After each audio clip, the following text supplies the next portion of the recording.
નમસ્કાર, આપ જોઈ રહ્યા છો મંતવ્ય ન્યૂઝ અને ગુજરાત એટ 7 સાથે હું છું આપની સાથે નંદની। સમાચારોની શરૂઆત કરીશું। રાજ્યમાં કમોસમી વરસાદને લઈ હવામાન વિભાગ દ્વારા આગાહી કરવામાં આવી છે। હવામાન વિભાગની આગાહી અનુસાર વેસ્ટર્ન ડિસ્ટર્બન્સ સક્રિય હોવાથી વરસાદ રહેશે।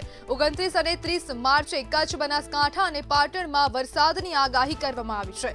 પવનોની દિશા બદલાતા મહત્તમ તાપમાન 38 ડિગ્રી રહેશે। માછીમારોને દરિયો ન ખેડવા માટેની સૂચના આપવામાં આવી છે।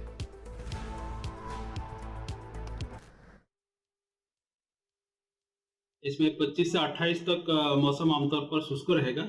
28 के बाद 29-30 को आइसोलेटेड प्लेसेस पर लाइट रेन थंडरस्टॉर्म का पॉसिबिलिटी रहेगा। इसमें जो डिस्ट्रिक्ट 29 तारीख को आ रहा है, कच्छ डिस्ट्रिक्ट आ रहा है, बनासकांठा डिस्ट्रिक्ट आ रहा है। और जो 30 तारीख को जो डिस्ट्रिक्ट आ रहा है, कच्छ, बनासकांठा, साबरकांठा, अरावली, माहीसागर, दाहोद के लिए हम लोग दिए हैं।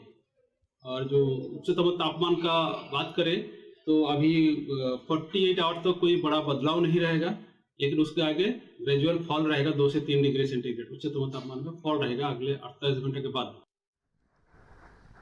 નવસારી જિલ્લાના ચીખલીમાંથી માનવતાને શરમાવે તેવી કાળજુ કંપાવી દેનારી ઘટના સામે આવી છે। સાવકા પિતાએ જ પોતાની 2 સગીર દીકરીઓ સાથે દુષ્કર્મ આચરી તેમને ગર્ભવતી બનાવી હોવાનો એક ચોંકાવનારો ખુલાસો થયો છે। તો આવો જાણીએ શું છે સમગ્ર મામલો। નવસારી જિલ્લાના ચીખલી તાલુકામાં માનવતાને શરમાવે તેવી હૃદયદ્રાવક ઘટના સામે આવી છે, જ્યાં રક્ષક જ ભક્ષક બન્યો હોય તેવી ઘટના બની। એક પાખંડી સાવકા પિતાએ પોતાની સાથે રહેતી મહિલાની 2 સગીર વયની દીકરીઓ પર વારંવાર દુષ્કર્મ આચરી તેને ગર્ભવતી બનાવતા ચકચાર મચી ગઈ છે। આ સમગ્ર મામલો ત્યારે બહાર આવ્યો જ્યારે નાની દીકરીને અચાનક પેટમાં અસહ્ય દુખાવો થતા પરિવારજનો તેને સારવાર માટે નજીકના આરોગ્ય કેન્દ્ર પર લઈ ગયા હતા। તબીબી તપાસ દરમિયાન ડોક્ટરને ગર્ભાવસ્થાની શંકા જતા વધુ તપાસ માટે હોસ્પિટલમાંથી મોકલી હતી, જ્યાં સોનોગ્રાફી દરમિયાન તે 5 મહિનાની ગર્ભવતી હોવાનું સામે આવ્યું હતું। આ જાણ થતાં જ માતા સ્તબ્ધ બની હતી। આ મહિલાને તેના આગલા પતિથી 4 સંતાનો હતા, જેમાં તેની 2 સગીર વયની બાળાઓ પણ તેમાં સામેલ હતી। આ બાળાઓ સાથે આ જ કામના આરોપીઓ કે જે આ પત્ની જે એની માં હતી એની સાથે લિવિનમાં રહેતા હતા, એની બાળાઓ બંને સગીર વયને તેની સાથે તેણે દુષ્કર્મ કરેલું અને ઘણા સમયથી દુષ્કર્મ કરી આવતો હતો।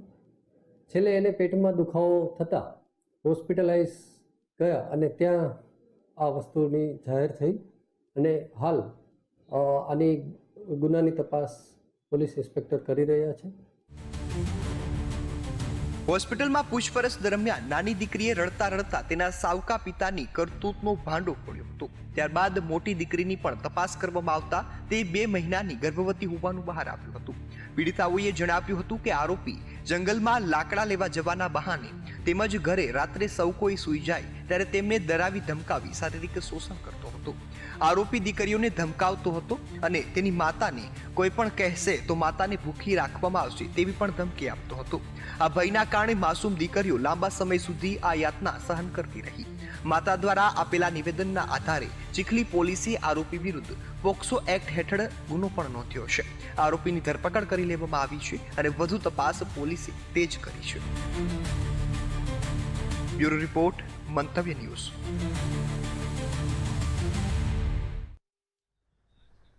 રાજકોટમાં શિક્ષણ જગતને શર્મસાર કરતી ઘટના સામે આવી છે। એક વખતનો વિદ્યાર્થી વર્ષો બાદ સોશિયલ મીડિયામાં ફરી મળ્યો અને વિશ્વાસ જીત્યો। લગ્નના વચનો આપી તેણે પોતાની જ પૂર્વ શિક્ષિકાને પ્રેમના જાળમાં ફસાવી હતી, પરંતુ પાછળથી તે શોષણ અને છેતરપિંડીમાં ફેરવાઈ ગયું હતું। 2 વર્ષ સુધી ચાલેલી આ કથાએ અંતે સત્ય બહાર આવ્યું હતું જ્યારે તેને બીજી સગાઈની ખબર પડી હતી।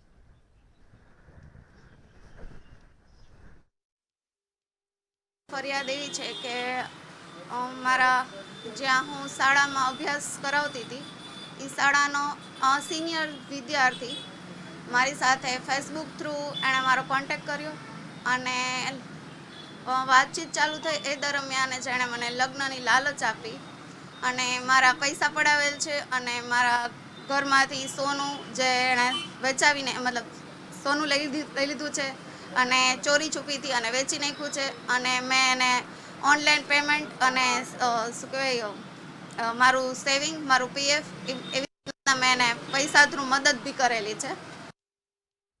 ગુજરાત વિધાનસભામાં the uniform civil code 2026 bill રજૂ થયું છે. નાયબ મુખ્યમંત્રી હર્ષ સંઘવીને કાયદા મંત્રીની ઉપસ્થિતિમાં આ ઐતિહાસિક બિલ રજૂ કરાવશે, જે રાજ્યની મહિલાઓને સશક્ત બનાવવા અને સમાન નાગરિક ધારાને મજબૂત કરવા માટે છે.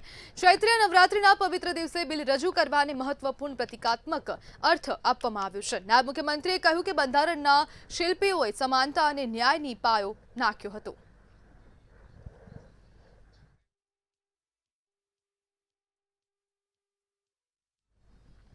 ગુજરાત વિધાનસભામાં પ્રશ્નકાળ દરમિયાન ગંભીર મુદ્દાઓએ ગૃહને ગરમાવી દીધું. સાયબર ક્રાઇમથી લઈને કસ્ટડીમાં મોત સુધીના મુદ્દાઓ પર ચિંતા વ્યક્ત થઈ છે. ગુજરાત વિધાનસભાના પ્રશ્નકાળ દરમિયાન સાયબર ક્રાઇમ, ડ્રગ્સ કેસ અને કસ્ટડીમાં મોત જેવા ગંભીર મુદ્દાઓને લઈને ગૃહ ગરમાયું હતું. ચર્ચા દરમિયાન ચોંકાવનારા આંકડા સામે આવ્યા હતા. સાથે જ અધ્યક્ષે મંત્રીઓ અને અધિકારીઓને કડક સંદેશ પણ આપ્યા હતા. વિગતો મુજબ છેલ્લા 2 વર્ષમાં અમદાવાદ અને સુરતમાં મળીને 201 કરોડ રૂપિયાથી વધુની સાયબર ઠગાઈ થયા હોવાનું બહાર આવ્યું છે. ધારાસભ્ય અમિત ચાવડાના પ્રશ્નોના જવાબમાં સરકારે જણાવ્યું કે અમદાવાદમાં 134 કરોડથી વધુ અને સુરતમાં લગભગ 67 કરોડ રૂપિયાની ઠગાઈ નોંધાઈ છે. આ કેસોમાં અમદાવાદના 664 અને સુરતમાં 680 આરોપીઓની ધરપકડ કરવામાં આવી છે. સાથે જ અમદાવાદમાંથી 49 કરોડથી વધુ અને સુરતમાંથી 6 કરોડથી વધુ રકમ રિકવર કરવામાં આવી હોવાનું પણ જણાવાયું હતું. ડ્રગ્સ મામલે સાબરકાંઠા કેસ પણ ચર્ચામાં રહ્યો હતો. ધારાસભ્ય તુષાર ચૌધરીના પ્રશ્નના જવાબમાં સરકારે સ્વીકાર્યું કે આ કેસમાં પોલીસની ભૂમિકા સામે આવી હતી. પીએસઆઈ, એએસઆઈ સહિતના પોલીસ કર્મીઓ સાથે શિસ્તભંગની કાર્યવાહી હાથ ધરવામાં આવી છે. પ્રશ્નકાળ દરમિયાન કસ્ટડીમાં થતા મોતના આંકડાઓમાં પણ ચિંતા વધી હતી. વર્ષ 2024-25 દરમિયાન રાજ્યમાં કુલ 93 કેદીઓના મોત નોંધાયા છે, જેમાંથી 79 જેલ કસ્ટડીમાં અને 14 પોલીસ કસ્ટડીમાં થયા છે.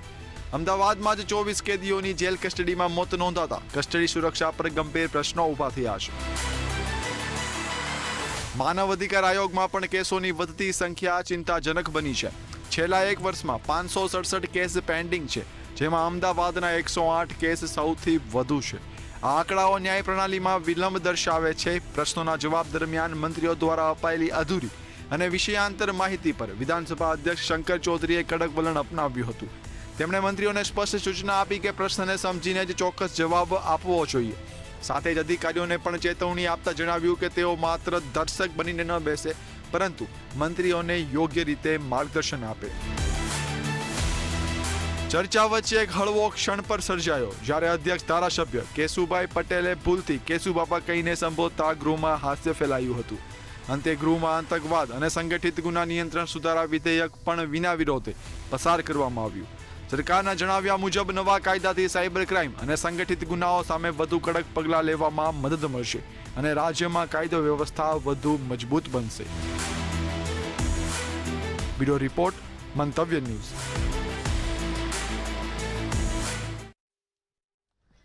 ગાંધીનગરમાં ભાજપે પ્રદેશ ચૂંટણી સમિતિની જાહેરાત કરી હતી, જેમાં કુલ 13 સભ્યોને સ્થાન આપવામાં આવ્યું હતું. સમિતિમાં મુખ્યમંત્રી અને ઉપમુખ્યમંત્રીને મહત્વપૂર્ણ જવાબદારીઓ સોંપવામાં આવી હતી. સાથે પ્રદેશ પ્રમુખ અને સંગઠન મહામંત્રીને પણ ભૂમિકા આપવામાં આવી હતી. ખાસ કરીને પૂર્વ નાયબ મુખ્યમંત્રી નીતિન પટેલ અને કેબિનેટ મંત્રી જીતુ વાઘાણીનો પણ સમિતિમાં સમાવેશ કરવામાં આવ્યો હતો.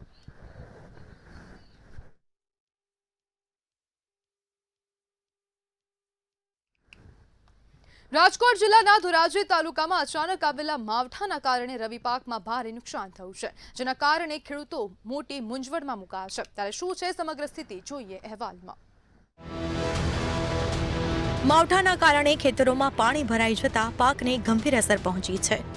ઘઉંના પાક ઉપરાંત ચણા, જીરું અને અન્ય રવિ પાકોને પણ નુકસાન થવાની આશંકાઓ વ્યક્ત કરાઈ.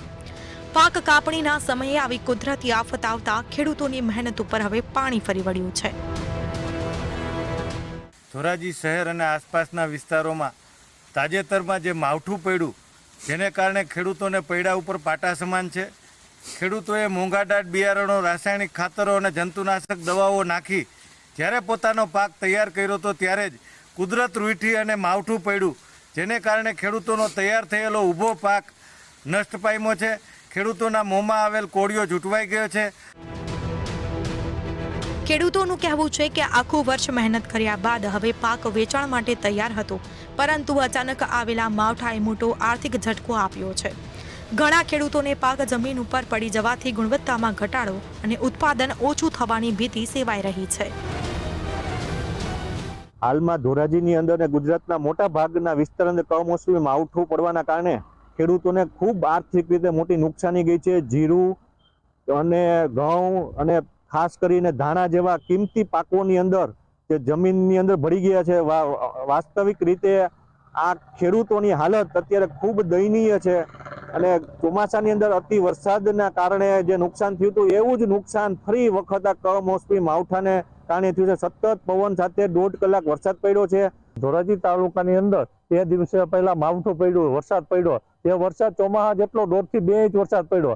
અત્યારે ખેડૂતનો માલ અત્યારે શિયાળુ પિત્તની અંદર એરડા, ઘઉં, કપાસ, જીરું, તુવેર જે પાક હજી 60 થી 70% બજારની અંદર ખેડૂતનો માલ ઘરમાં આવી ગયો હતો. 30 થી 35% ખેતરની અંદર અને માલ ઉભો હતો તે નુકસાન થયું છે. ખેડૂતો દ્વારા સરકાર સમક્ષ તાત્કાલિક સર્વે કરીને યોગ્ય વળતર આપવામાં આવે તેવી માંગ ઉઠી છે. સાથે જ કૃષિ વિભાગ દ્વારા તાત્કાલિક માર્ગદર્શન અને સહાય આપવામાં આવે તેવી અપેક્ષા વ્યક્ત કરાઈ. હાલ પરિસ્થિતિને ધ્યાનમાં રાખીને સ્થાનિક તંત્ર પર નુકસાનનો અંદાજ લેવા માટે કામગીરી શરૂ કરે તેવી શક્યતાઓ. ખેડૂતોને આશા છે કે સરકાર તેમની પરિસ્થિતિને સમજશે અને યોગ્ય રાહત પેકેજ જાહેર કરશે. વિમલ સોંદરવા, મંતવ્ય ન્યૂઝ, ધોરાજી.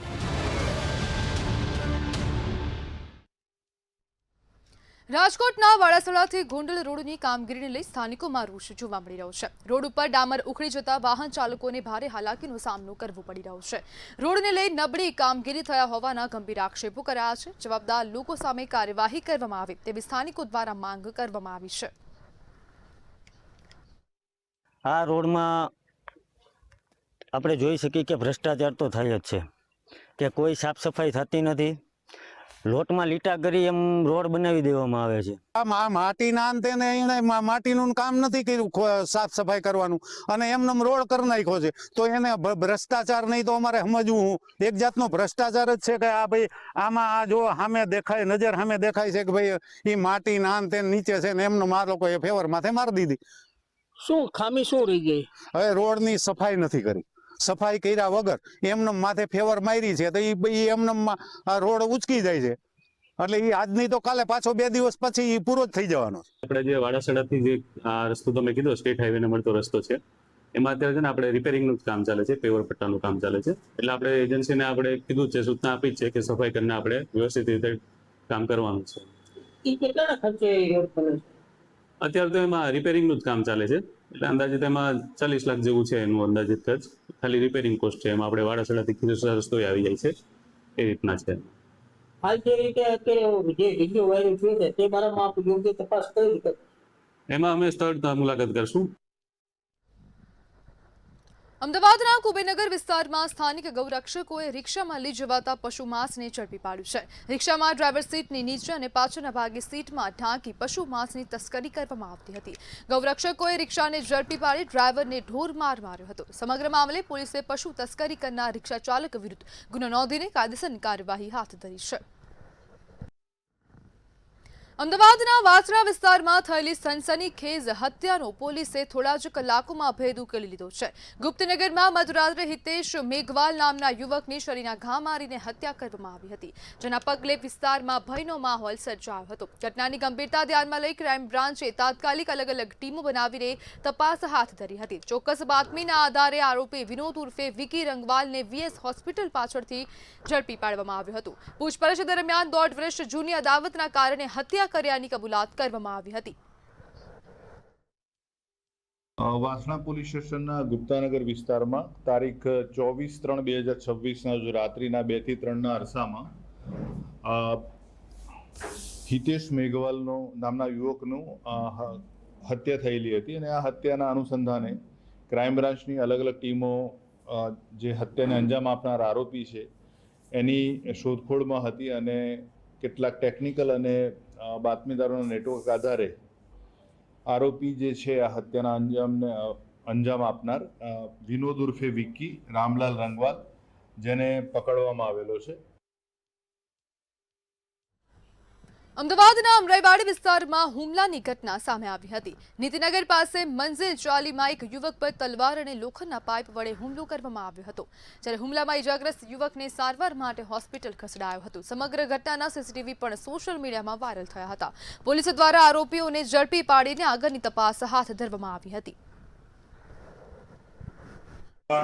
જે ફરિયાદી છે એના આંગણામાં રિક્ષા પાર્ક કરી દેતો હોય છે. રિક્ષા પાર્ક કરવા બાબતની અવારનવાર માથાકૂટ થતી હોય તેના પુરુષ મિત્રને જાણ કરતા આ આશીષ રામરહીશ જાટવ અને એના બે મિત્રો આવી અને ફરિયાદી સાથે જેમ તેમ ગાળાગાળી કરી બોલી અને ઝઘડો કરી માર મારેલ છે. અગાઉ પણ એના ઉપર ગુનો દાખલ થયેલો છે આ જ બાબતે અને એની આ બાબતે પારિવારિક ઝઘડો ચાલે છે અને આ બાબતે અવારનવાર એની વચ્ચે ઝઘડો થઈને અગાઉ પણ ફરિયાદ દાખલ કરવામાં આવી. અમદાવાદના રાણીપ વિસ્તારમાં પત્નીના આડા સંબંધોના કારણે પતિએ આત્મહત્યા કર્યાનો બનાવ સામે આવ્યો છે. દશરથ દેસાઈ નામના વ્યક્તિએ માનસિક તણાવમાં આવી ગળે ફાંસો ખાઈ જીવન ટૂંકાવ્યું. પત્નીના અનેક પુરુષોની સાથે સંબંધ હોવાની આશંકા વચ્ચે કોલ ડિટેલથી મામલો બહાર આવ્યો. પત્નીને સમજાવવાનો પ્રયાસ નિષ્ફળ જતા તે પિયર જતી રહી હતી. જ્યારે આ ઘટનામાં પોલીસને સુસાઇડ નોટ મળી આવી છે. મૃતકના ભાઈએ ભગવતી દેસાઈ સામે ફરિયાદ નોંધાવતા રાણીપ પોલીસે આત્મહત્યા દુષ્પ્રેરણાનો ગુનો દાખલ કર્યો છે. દશરથ ચક્રવર્તી દેસાઈ નાઓએ પોતે સુસાઇડ કરેલ અને આ સુસાઇડ બાબતની જાહેરાત આવેલ, જેમાં જાહેરાતની એડીની તપાસ કરતા સુસાઇડ નોટ જે મળી આવેલ તેમાં સુસાઇડ નોટની અંદર પોતે પોતાની પત્ની વિરુદ્ધ અન્ય પરપુરુષ સાથે આડા સંબંધ હોવાના આક્ષેપો કરેલ હોય અને તે વર્તણૂકના કારણે પોતે આત્મહત્યા કરેલ છે અને તેમને સજા અપાવજો તે મતલબની સુસાઇડમાં જાહેરાત કરેલ હોય. મરણ જનારના ભાઈ દેવસીભાઈ ચક્કરભાઈ દેસાઈના હોય. આ બાબતે મરણ જનારની પત્ની ભગવતીબેન વિરુદ્ધ ધોરણસર થવા ફરિયાદ આપેલ છે, જે અત્રેના પોલીસ સ્ટેશનમાં ગુનો રજીસ્ટર થઈ BNS કલમ 8 મુજબની હાલમાં તપાસ ચાલુમાં છે.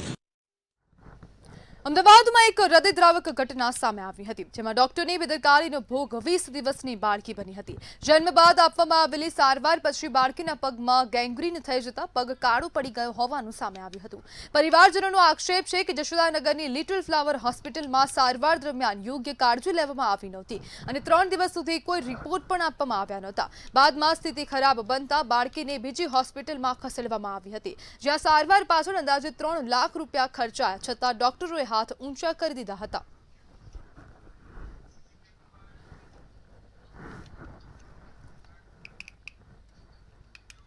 અમદાવાદમાં રેલવેની નકલી ટિકિટનું કૌભાંડ સામે આવ્યું છે. પ્રયાગરાજ અમદાવાદ એક્સપ્રેસમાં એક જ નંબરની ટિકિટ સાથે 15 મુસાફરો ઝડપાયા હતા. ચેકિંગ દરમિયાન ટિકિટ પર એક સરખા સિરિયલ નંબર જોવા મળતા રેકેટનો પર્દાફાશ થયો છે.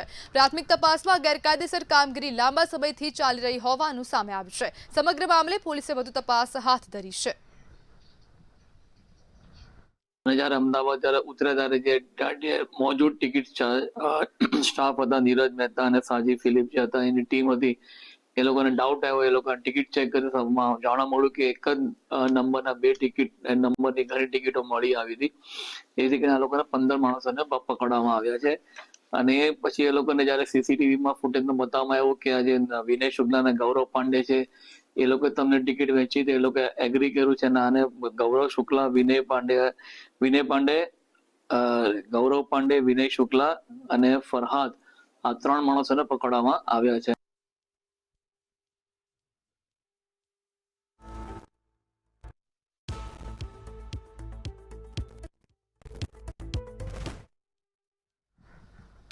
અમદાવાદના સૌથી વ્યસ્ત ગણાતા એવા સેટેલાઇટના શિવરંજની BRTS બસ સ્ટેન્ડમાં આગ લાગવાની ઘટના બની હતી. ફાયર બ્રિગેડની 2 ગાડીઓ ઘટના સ્થળ ઉપર રવાના કરવામાં આવી હતી. બસ સ્ટેન્ડ ઉપર આગ લાગવાની ઘટના બનતા પેસેન્જરોમાં દોડધામ મચી ગઈ હતી.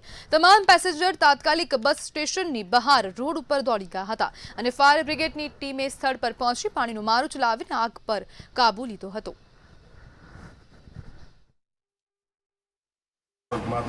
સતત એમાં જોડે હતા પરંતુ તેમના પરિવાર દ્વારા એવું કહ્યું કે ભાઈ અમે પ્રાઇવેટમાં એને લઈ જવા માગીએ છીએ, એટલે એ પ્રાઇવેટમાં લઈ ગયા હતા.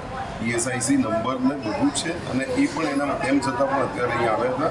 અત્યારે સિક્યુરિટી એજન્સીના એના જે ઓફિસર છે એમને પણ ત્યાં જોડે મોકલવામાં આવે છે. અધિકારી દ્વારા યોગ્ય જવાબ ન આપવાના કારણે આજે આ લોકોને અહીંયા કોઈ એવો આક્ષેપ ના, દબાણ અધિકારી ચિરાગ શાહ સતત સંપર્કમાં હતા અને એમણે પણ એજન્સીનો સંપર્ક કરીને કોઓર્ડિનેશન કરીને કર્યું હતું, પરંતુ એમને જણાવ્યા પ્રમાણે એવું કહ્યું કે ભાઈ ત્યાં એ લોકો ESICના દવાખાનામાં એ નથી કરવા માંગતા. નિયમ મુજબ જે ESIC ને PF કપાતો હોય છે, ESICનો નંબર પણ આપવામાં આવેલો અને એ આધારે એને ESICના દવાખાનામાં લઈ જવામાં આવે, પણ તેમના કુટુંબીજનો દ્વારા એવું કહ્યું કે ભાઈ પ્રાઇવેટમાં લઈ જાઓ, તેવું મને દબાણ અધિકારીએ કહ્યું હતું. તો દાહોદના લીમખેડા ખાતેથી સમાચાર સામે આવી રહ્યા છે. ભાજપમાં મોટો રાજકીય ફેરફાર જોવા મળી રહ્યો છે.